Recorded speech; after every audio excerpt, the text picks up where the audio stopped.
पवित्र शास्त्रातून योहानकृत शुभवर्तमान याचा 7वा अध्याय 53 वचन आणि 8व्या अध्यायाच्या पहिल्या वचनापासून पुढे आपण वाचणार आहोत। मग ते सर्व आपापल्या घरी निघून गेले। जे लोक येशूच्या बरोबर होते ते सगळे आपापल्या घरी निघून गेले। आणि पहिल्या वचनात पुढे बायबल आपल्याला सांगतं, योहान 8:1, पण येशू जैतुनाच्या डोंगराकडे गेला। सगळे घरी गेले, पण बायबल सांगतं की येशू ख्रिस्त हा जैतुनाच्या डोंगराकडे गेला।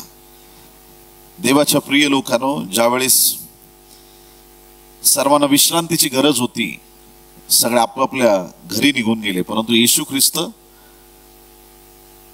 प्रार्थनेसाठी, विश्रांतीसाठी जैतुनाच्या डोंगराकडे तो गेलेला आहे। आणि जैतुनाच्या डोंगरावरती तो एकटा गेल्याच्या नंतर परत तिथून दुसऱ्या वचनात बायबल सांगतं, नंतर पहाटेस तो पुन्हा मंदिरात आला। तेव्हा सर्व लोक त्याच्याकडे आले आणि तो बसून त्यांना शिकवू लागला। पहाटेच उठून प्रभू परत एकदा मंदिराकडे येतो आणि मंदिराकडे येऊन परत एकदा तो लोकांना शिक्षण देऊ लागतो। लोकांना देवाच्या वचनाविषयी, देवाच्या सामर्थ्याविषयी पुन्हा एक वार ज्ञान परमेश्वराचं येशू ख्रिस्त लोकांपर्यंत पोहोचवत आहे। तिसऱ्या वचनात बायबल सांगतं, त्यावेळी व्याभिचार करीत असताना धरलेल्या एका स्त्रीला शास्त्री व परुषी यांनी त्याच्याकडे आणले व तिला मध्ये उभे करून ते त्याला म्हणाले। पुढे काहीतरी त्यांना विचारायचे। एक असा प्रसंग आहे की येशू ख्रिस्त पहाटेच उठून मंदिराकडे आलेला आहे आणि मंदिराच्या आवारामध्ये जे लोक आहेत, मंदिराकडे आलेले जे लोक आहेत, जे देवाच्या भेटीसाठी आलेले आहेत, अशा सर्व लोकांना प्रभू येशू ख्रिस्त वचनामधून बोध करत आहे। अनेकांना येशू ख्रिस्त वचन सांगत आहे, अनेकांपर्यंत देव बापाच्या राज्याविषयीची घोषणा करत आहे। आणि मग खूप सुंदर वातावरण आहे। मंदिराकडे, चर्चकडे लोक का येतात? परमेश्वर प्राप्तीसाठी, देव बापाला भेटण्यासाठी किंवा परमेश्वराकडे येण्यासाठी, परमेश्वराचा आवाज ऐकण्यासाठी लोक देवाच्या भवनाकडे येतात। ईश्वर प्राप्ती व्हावी, परमेश्वर आम्हाला भेटावा आणि परमेश्वराने आमच्या अंतःकरणाची भेट घ्यावी म्हणून लोक देवाच्या भवनाकडे येतात। आणि मला वाटतं ह्याच कारणाने तुम्ही पण इथं आलेले आहात, हो की नाही? मंदिराकडे येणारे वचन शिकण्यासाठी, देवापासून काही प्राप्त होण्यासाठी, देवाच्या अलौकिक योजनेद्वारे तिथं आले होते। येशू ख्रिस्त पण त्या ठिकाणी आहे, जमाव आहे, लोक आहेत, शिक्षण आहे, खूप सुंदर वातावरण आहे। आणि अचानक असं बायबल सांगतं की शास्त्री आणि परुषी तिथं आले। हे लोक तर रोजच यायचे, हे लोक तिथं नेहमी यायचे, शास्त्री यायचे, परुषी यायचे, प्रार्थना करून घेणारे लोक, वचन शिकणारे लोक, येशू ख्रिस्त हे नेहमी यायचे। पण त्यांच्यात आज कोणीतरी एक स्त्री नवीन आहे आणि ती स्त्री एक अशी स्त्री होती की तिला व्याभिचारी स्त्री किंवा पापी स्त्री असं म्हटलेलं आहे। कुणीतरी तिला पाप करताना पकडलं आणि पाप करताना पकडल्याच्या नंतर तिला पकडण्यात आलं आणि तिला जखडून, तिला सगळ्यांनी एकदम पकडून तिला येशूपर्यंत तिथं मंदिराच्या आवारात तिला घेऊन आले। आणि तिथे घेऊन आल्याच्या नंतर एक गोष्ट आपल्याला कळते की बऱ्याच वेळा कोणी आपल्या परिवारातील लोकांना कोणाला ना कोणाला येशूकडे आणण्याचा प्रयत्न केलाय, पण त्यांचे इंटेन्शन वेगळे होते, त्यांची मानसिकता वेगळी होती। एखाद्या व्यक्तीला ज्यावेळेस आपण प्रभूकडे आणतो, कुठल्या विचाराने त्याला आणतो, ह्याची मानसिकता प्रत्येकाची वेगळी होती। पण या शास्त्र्यांची, या पुरुषांची विचारधारणा फार वेगळी आहे। ह्या लोकांची विचारधारणा वेगळी आहे। एका वेगळ्या रीतीनं किंवा एका वेगळ्या रीतीनं म्हणता येईल किंवा एक वेगळ्या इंटेन्शननी त्यांनी या स्त्रीला येशूपर्यंत आणलेलं आहे। बायबलमध्ये अनेक उदाहरणं आहेत की बऱ्याच लोकांनी येशू ख्रिस्ताकडे आपल्या परिवारातील लोकांना आणलेलं आहे।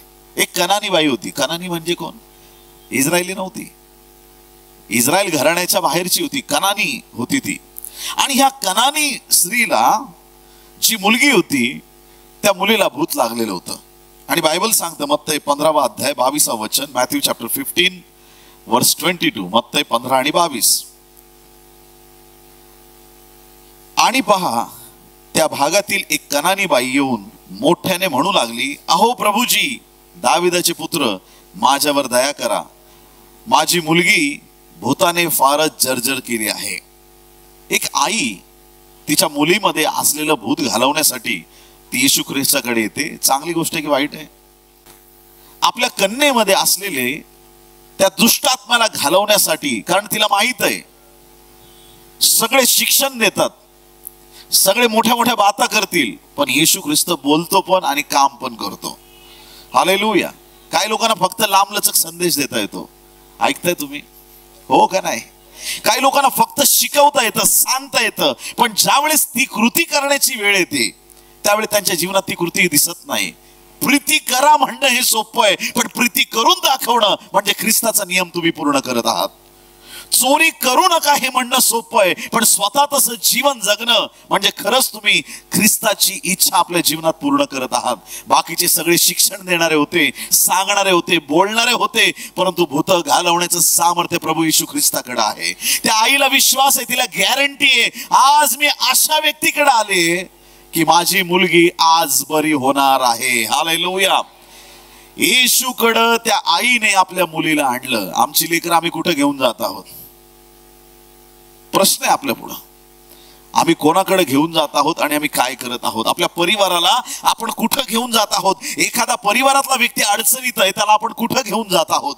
आज या आईला दिसतंय की तिच्या मुलीला भूत लागलंय, आणि मग त्या आईने निश्चय केला येशूकडे तिला घेऊन येण्याचा. आणि पुढे ती जर घटना तुम्ही वाचली, कधी असं घडलं नाही कोणी येशूकडे आलाय आणि तो नाराज होऊन परत निघून गेला. काय माहित, आलो आणि असाच गेलो. नाही, जे जे प्रभूकडे आले, प्रभूने त्यांना सुटका दिली, त्यांना आशीर्वाद दिला, त्यांना आरोग्य दिलं. त्या मुलीला प्रभूने बरं केलं आणि कनानी स्त्रीची प्रार्थना, तिची विनंती येशू ख्रिस्ताने ऐकली. किती सुंदर तिचं इंटेन्शन आहे. किती चांगल्या रीतीनं ती प्रभूच्या चरणाशी आलेली आहे. किती मनापासून विश्वासाने ती प्रभूकडे आली, तिची प्रार्थना ऐकली. बायबलमध्ये असे 5 मित्र आहेत. किती मागील दिवसात आपण ऐकलं याच्याविषयी. 5 मित्र होते. 5 मित्रापैकी एक मित्र आजारी पडला, त्याला पक्षघात झाला, पॅरालिसिस, बेड रिडन झाला. आणि असा आजार आहे हा की त्या मित्राला कुठे फिरता येईना. काय करायचं काय? आपल्या मित्रासाठी आपण काहीतरी करायला पाहिजे. आणि मग बायबल सांगतं, मार्क याचा 2रा अध्याय 1 ते 3 वचनं. Mark chapter 2 versus 1 to 3. Mark 2 1 ते 3. काही दिवसांनी तो पुन्हा कफर्नहुमात आला आणि तो घरी आहे असे लोकांच्या कानी पडले. तेव्हा इतके लोक जमले की दारात देखील त्यांना जागा होईना. म्हणजे घरात पण होईना आणि दारात पण होईना. हालेलुया. प्रभूची स्तुती असो. दारात देखील त्यांना जागा होईना. तेव्हा तो त्यांना संदेश देत होता. मग लोक त्याच्याकडे एका पक्षघाती माणसाला घेऊन आले. त्याला चौघांनी उचलून आणले होते. म्हणा उचलून, म्हणा उचलून. उचलून का उचलून आणलं त्याला? अरे चालता येत नव्हतं त्याला चालता येत नव्हतं, म्हणून या 4 मित्रांनी त्याला बाजेवर टाकून उचलून आणलं. आणि ज्यावेळेस त्या घराजवळ ते पोहोचले, त्यांना कळालं की या घरात जायला रस्ता बंद आहे, कारण लोक दारातच बसलेले आहेत. अगदी गर्दी, आतमध्ये घरात गर्दी, दारात गर्दी, सगळीकडे गर्दी. आणि ह्या पक्षघाती आपल्या मित्राला आपण येशू समोर पोहोचू शकत नाही. मग त्यांना एक युक्ती सुचली. जक्कायला कशी युक्ती सुचली झाडावर चढण्याची, यांना पण युक्ती सुचली. आणि त्यांनी काय केलं की बाजे सहित त्या व्यक्तीला वरती, घरावरती ते घेऊन गेले. बघणारे म्हणत असतील काय चाललंय यांचं. आणि मग वरती गेल्याच्या नंतर त्यांनी घराचं छप्पर उस्तरायला सुरुवात केली. आणि मग ते छप्पर असं त्यांनी उचकटून काढून टाकलं का डायरेक्ट घरात लख्ख प्रकाश पडला असेल वरून. काय चाललंय काय? आणि बघतात तो काय, डायरेक्ट वरून बाज खाली सोडण्यात आली. आता जिथं जागा नव्हती त्याच्या डोक्यात खाट पडण्याचे चान्सेस जास्त आहेत. आणि जर त्याला स्वतःचा जीव वाचवायचा आहे किंवा त्याला वाटतंय की मला लागू नये, तर त्याला बाजूला सरकावे लागेल. हालेलुया. ज्याच्यावरती देवाचा अनुग्रह आहे, ज्याचा विश्वास पक्का आहे, तो आपली जागा बरोबर निश्चित करतो. आमेन. हालेलुया. प्रभूची स्तुती असो. आणि निश्चित त्या 4 मित्रांनी आपल्या पक्षघाती मित्राला प्रभू समोर सोडला. आणि तुम्हाला नक्की माहित आहे की कशा प्रकारे येशू ख्रिस्ताने त्याला आज्ञा केली, उठ बाज उचलून चालू लाग. आणि तो पक्षघाती बरा झाला. एक कनानी स्त्री आपल्या मुलीला येशूकडे आणते ती बरी होण्यासाठी. 4 मित्र आपल्या एका मित्राला येशूकडे आणतात तो बरा होण्यासाठी. आणखीन एक बाप आहे बायबलमध्ये, असे खूप उदाहरण आहेत, पण काही शेतावरून भाताची परीक्षा. आणखीन एक बाप आहे बायबलमध्ये की तो आपल्या मुलाला घेऊन आला आणि मुलाला असा दुष्ट आत्मा लागला होता, मुका दुष्ट आत्मा होता. कोणता? बोलत नाही तुम्ही, काय झालं? हा, प्रभूला धन्यवाद. तर मुका दुष्ट आत्मा त्याला लागला होता आणि तो काय करायचा? दुष्ट आत्मा त्या पोरावरती, त्या मुलावरती असा अटॅक करायचा का डायरेक्ट त्या मुलाला तो दुष्ट आत्मा कधी आगनीत टाकायचा, कधी पाण्यात टाकायचा. बापाचं कंटिन्यू लक्ष मुलाकडे असेल. आगनीत माझा मुलगा पडला तर, आगीत पडला, पाण्यात पडला, त्याच्या जीविताची हानी झाली तर काय, कंटिन्यू त्या बापाचं लक्ष मुलाकडे असेल. मी किती दिवस आहे आणि मी कधीपर्यंत याला सांभाळणार आहे, कसं होणार, त्या बापाला कळत नाही. आणि म्हणून त्या बापाने निर्णय घेतला की आज माझ्या मुलाला मला येशूकडे नेण्याची गरज आहे. मार्क याचा 9वा अध्याय 14 ते 29 वचनं. मार्क 9वा अध्याय 14 ते 29 वचनं, त्यातली 22, 23 आणि 24 3 वचनं वाचू. मार्क 9, 22, 23 आणि 24. याचा नाश करावा म्हणून त्याने ह्याला पुष्कळदा विस्तवात व पाण्यात टाकले. पण आपल्या हातून काही होणे शक्य असेल तर आमच्यावर दया करा व आम्हाला सहाय्य करा. काय करा? शक्य असले तर. सगळ्यांनी म्हणा शक्य असले तर. कोण म्हणतंय असं? बाप म्हणतोय, मुलाचा बाप म्हणतोय. कोणाला बोलतोय? येशूला. तुम्हाला माहित आहे का येशूला सगळं शक्य आहे का नाहीये? येशूला सगळं शक्य आहे. पण हा बापाचा विश्वास का डळमळला माहिती का? त्याला पण मिनिस्ट्रीतले लोकच कारणीभूत आहेत. कोण कारणीभूत आहे? येशूच्या आजूबाजूचेच. कारण ही घटना घडण्याच्या आधी, येशू तिथं येण्याच्या आधी आपण कधी कधी काय करतो? दवाखान्यात जातो डॉक्टरला भेटायला. असं कळतं की डॉक्टर अजून 1 तासाने येणार आहे. मग कंपाऊंडरला विचारतो, काय नाही रे, नुसता तापता आला, दे एक पॅरासिटामॉल. मग कंपाऊंडर देतो गोळी आणि मग गोळी घेऊन आपण परत घरी जातो. परत दुसऱ्या दिवशी जास्त ताप आल्यावर मग असं वाटतं नको यार, उगाच भेटलो कंपाऊंडरला. डॉक्टरला भेटणं जास्त गरजेचं आहे. तुम्ही ऐकताय चर्च? हालेलुया. तसंच या बापाने आपल्या मुलाची केस शिष्यांकडे सोपवली. माझ्या मुलाला बरं करा. आता सगळ्या 12च्या शिष्यांनी सगळ्यांनी प्रार्थना करून झाली, पण फरक पडला नाही. सगळ्या शिष्यांनी, 12 शिष्यांनी ट्राय केली दुष्ट आत्म्याला घालवण्याची, पण एकाच्याही प्रार्थनेचं उत्तर मिळालं नाही. येशू ख्रिस्त आल्यानंतर तो बाप ह्या स्थितीमध्ये आहे. तो म्हणतो येशूला, शक्य असलं तर बघ. कारण ते तर पॉवरफुल आहेत एवढे, पण त्यांना शक्य झालं नाही. तुला शक्य असेल तर. येशू ख्रिस्त म्हटला, शक्य असेल तर असं का म्हणतोस? विश्वास ठेवणाऱ्यांना सर्व काही शक्य आहे. हालेलुया. जर तुम्ही विश्वास ठेवाल तर सर्व काही तुम्हाला शक्य आहे. आणि मग येशू ख्रिस्ताने त्या मुलातील दुष्ट आत्म्याला धमकावलं. शक्य असेल तर असे कसे म्हणतोस? येशू त्याला म्हणाला, शक्य असेल तर असे कसे म्हणतोस? विश्वास बाळगणाऱ्याला सर्व काही शक्य आहे. लगेचच मुलाचा बाप डोळ्यात आसवे आणून मोठ्याने म्हणाला. पश्चाताप झाला त्याला. कधी कधी बोलत असताना नाही कळालं तर असे गडबड होते. त्याच्या डोळ्यात पाणी आलं की मी हे बोलायला नव्हतं पाहिजे वाक्य. आणि त्या मुलाच्या बापाच्या डोळ्यामध्ये पाणी आलं आणि मोठ्याने तो म्हणतो, प्रभूजी माझा विश्वास आहे, माझा अविश्वास घालून टाका. आणि पुढं जर तुम्ही वाचाल आणखीन वचन, तर येशू ख्रिस्ताने त्या मुलाला 100% बरं केलं. बोल येशू मसीह की.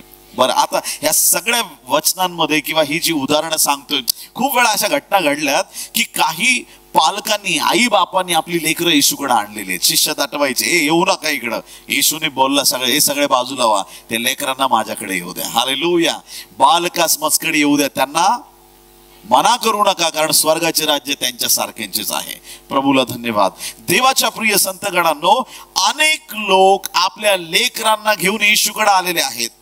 मित्र आपल्या आजारी पडलेल्या मित्राला येशूकडे घेऊन आलेला आहे. जे जे येशूकडे आले, ज्यांनी ज्यांनी कुणाला तरी येशूकडे आणलं, ते बरे होण्यासाठी आले, दुरात्मे घालवण्यासाठी आले, आरोग्य मिळण्यासाठी आले, चिन्ह चमत्कारासाठी आले, वचन ऐकण्यासाठी आले. त्या प्रत्येकाचा उद्देश चांगला होता आणि तो उद्देश सफल झाला. पण शास्त्री आणि परुषी एक घाणेरडा उद्देश ठेवून, एक चुकीचा उद्देश ठेवून आज येशू ख्रिस्ताकडे आलेले आहेत. आज तुम्ही विचाराल की काय असा त्यांचा उद्देश होता. बायबल सांगतं योहान याच्या 8व्या अध्यायामध्ये की शास्त्री आणि परुषी त्याच्याकडे आले व त्या स्त्रीला त्यांनी मध्ये उभे केले.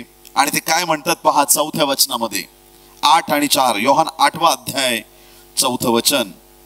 योहान 8 आणि 4. गुरुजी, ही स्त्री व्याभिचार करीत असताना धरण्यात आली. मोशेने नियमशास्त्रात आम्हाला अशी आज्ञा दिली आहे की अशांना दगडमार करावा, तर आपण हिच्याविषयी काय म्हणता? मोशेने आज्ञा दिली आहे. आता हे सगळे शास्त्री परुषी बायबल तोंडपाठ त्यांना. आता मोशेने सगळं काय काय सांगितलं यांना तोंडपाठ आहे. पण येशू ख्रिस्ताची परीक्षा पाहतायत आणि येशू ख्रिस्ताला विचारतायत की प्रभू, गुरुजी, या स्त्रीचं आम्ही काय करावं? तिच्याबरोबर आम्ही काय न्याय दिला पाहिजे? तिच्यासाठी आम्ही काय केलं पाहिजे असं तुम्हाला वाटतं? मोशेने तर आम्हाला सांगितलंय तिला जीवन ठेवू नको. कारण की लेवीचं पुस्तक 20वा अध्याय 10वं वचन, लेवी 20:10, आणि त्याच प्रकारे अनुवाद 22वा अध्याय 22 ते 24 वचनामध्ये, या वचनात बायबल वचन स्पष्ट सांगतं की परमेश्वराचं अभिवचन आहे की जो व्याभिचार करेल त्याला जिवंत ठेवू नका. त्या पुरुषाला, त्या स्त्रीला जीवे मारा आणि त्या व्यक्तीला संपवून टाका.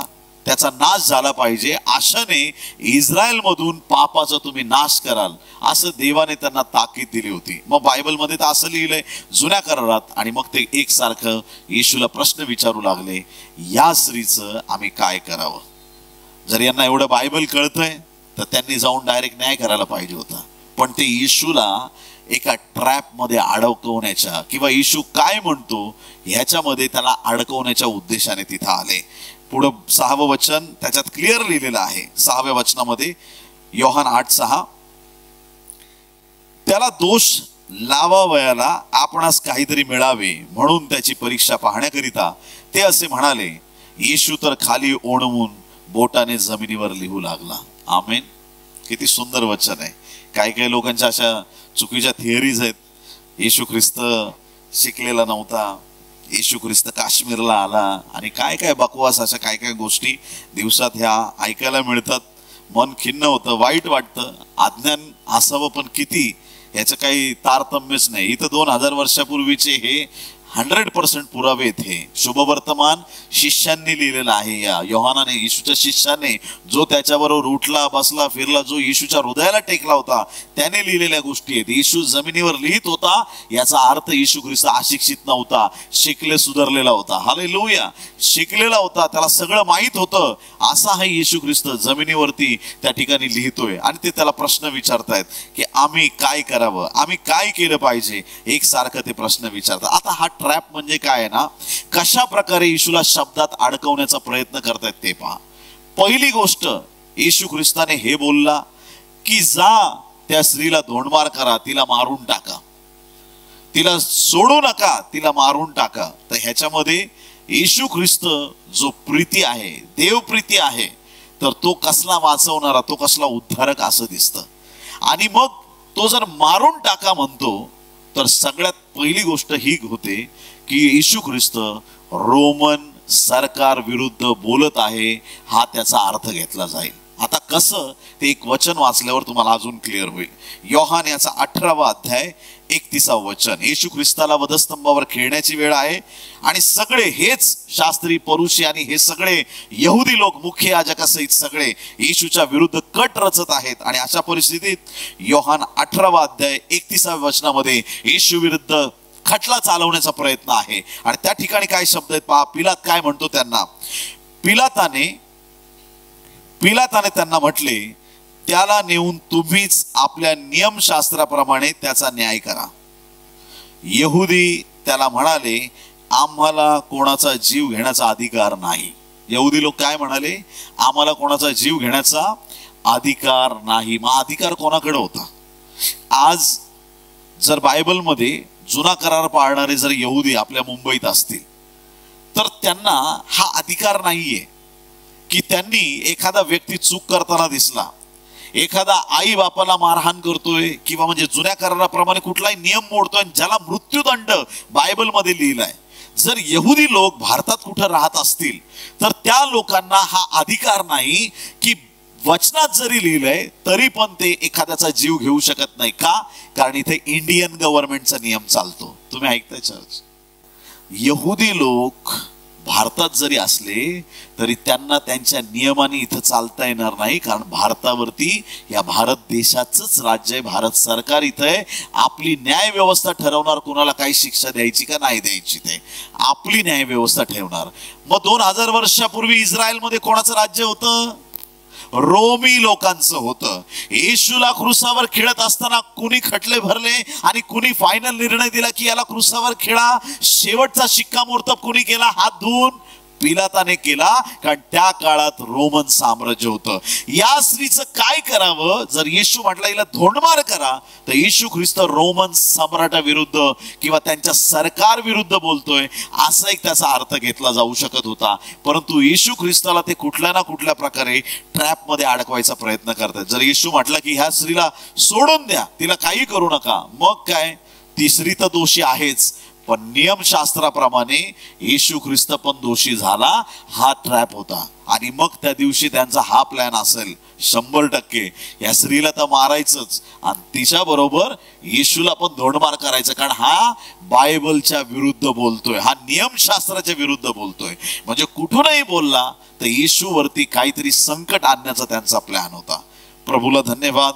देवाच्या प्रिय लोकांनो, वैऱ्यांची इच्छा आहे, सगळ्या या शास्त्री पुरुषांची इच्छा आहे की त्या स्त्रीचा जीव घ्यावा, तिला मारावं, आणि ते येशू ख्रिस्ताकडे आलेत. अशा या परिस्थितीमध्ये पुढे बायबलचं वचन सांगतं, 7वं वचन, योहान 8:7, आणि ते त्याला एकसारखे विचारित असता. कसे?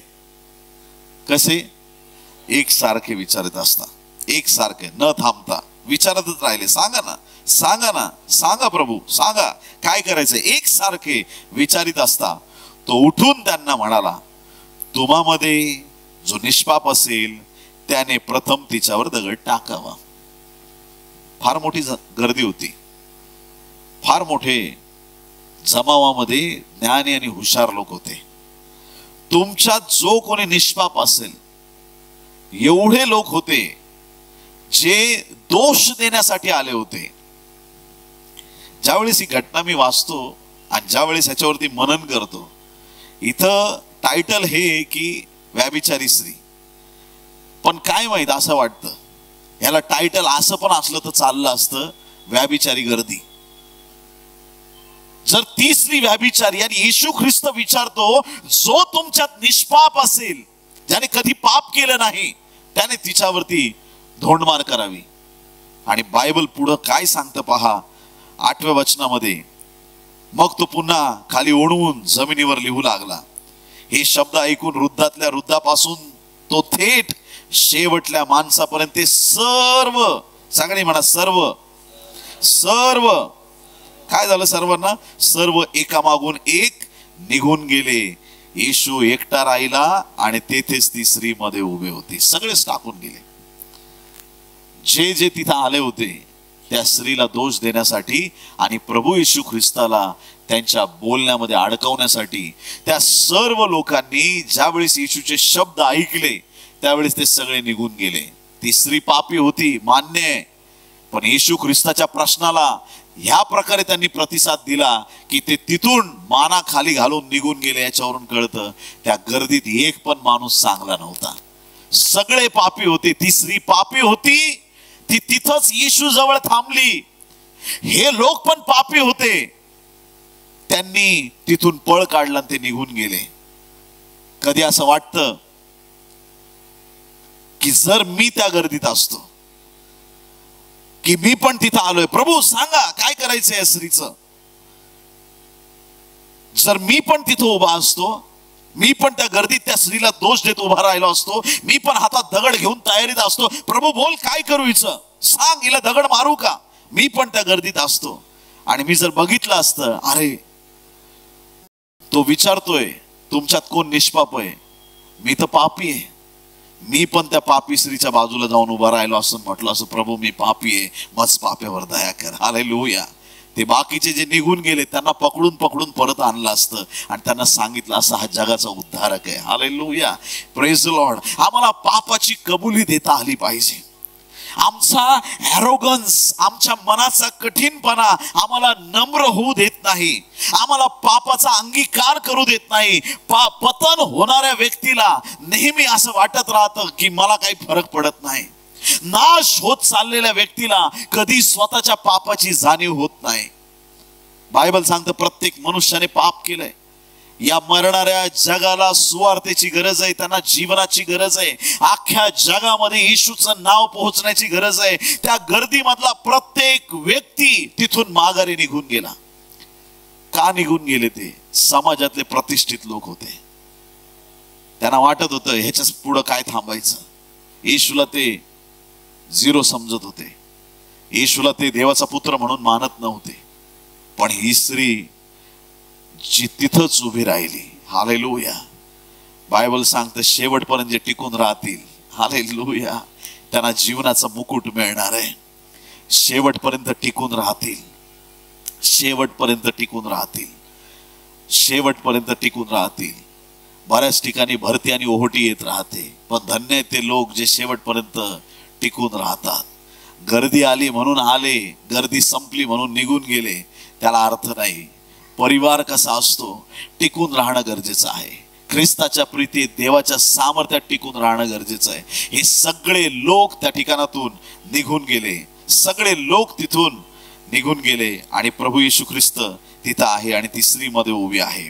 नंतर येशू उठला, आधी उठला त्यावेळेस त्याने सगळ्यांना विचारलं तुमच्यात कोण निष्पाप आहे. ते सगळे निघून गेले. आता परत एकदा येशू उठला व त्या स्त्री शिवाय तेथे कोणी नाही असे पाहून तिला म्हणाला, बाई, तुला दोष देणारे कोठे आहेत? तुला कोणी दंड ठरविला नाही काय? ती म्हणाली, प्रभूजी, कोणी नाही. इथे आमेन म्हणणार आहे. हालेलुया. Praise the Lord. तुम्हाला दोष देणाऱ्यांना तुम्ही शोधाल, पण ते तुम्हाला सापडणार नाहीत. ज्या मिस्री सैन्याला तुम्ही आज पाहत आहात ते तुम्हाला परत कधी दिसणार नाहीत. हालेलुया. येशू ख्रिस्ताने अशी दया त्या स्त्रीवरती केली आहे, अशी कृपा त्या स्त्रीवरती केली आहे.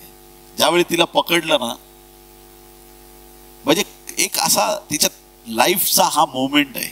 यहुद्यांच्या हाती सापडणं म्हणजे फार खतरनाक आहे, फार भयावह डेंजर गोष्ट आहे ती. यहुद्यांच्या हाती सापडणं.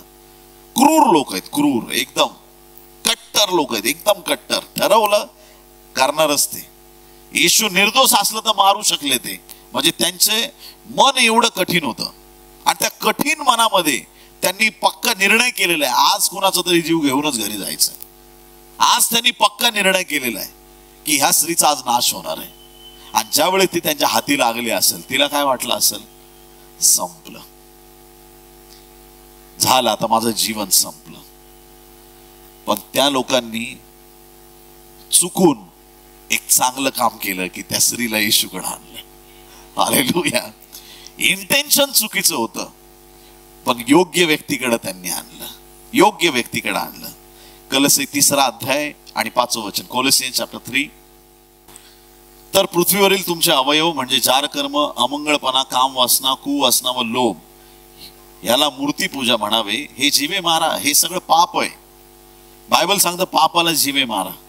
लोक आले होते त्या स्त्रीला मारायला, पण येशूने तिच्यातलं पाप जीवे मारलं. प्रियांनो, हालेलुया.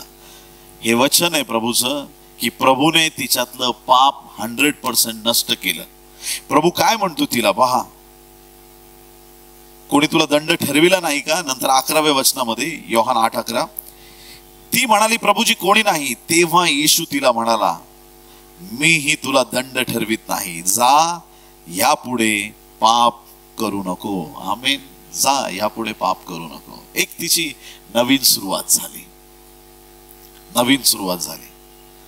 ज्यावेळेस ती समाजात इथून पुढे फिरणार आहे, हे दगड घेऊन फिरणारे लोक, तिला मारणारे लोक, याच्या आधी जर लोकांना ती बदनाम झाली हे माहीत असेल, त्या कालावधीमध्ये ज्यांना माहित आहे ही पापी आहे त्यांच्या समोर हिची मान खाली जात असेल, पण ज्यावेळेस प्रभूने तिला क्षमा केली आणि ज्यावेळेस तिला जीवन मिळालं, तिथून पुढे तिची मान खाली राहिली नसेल.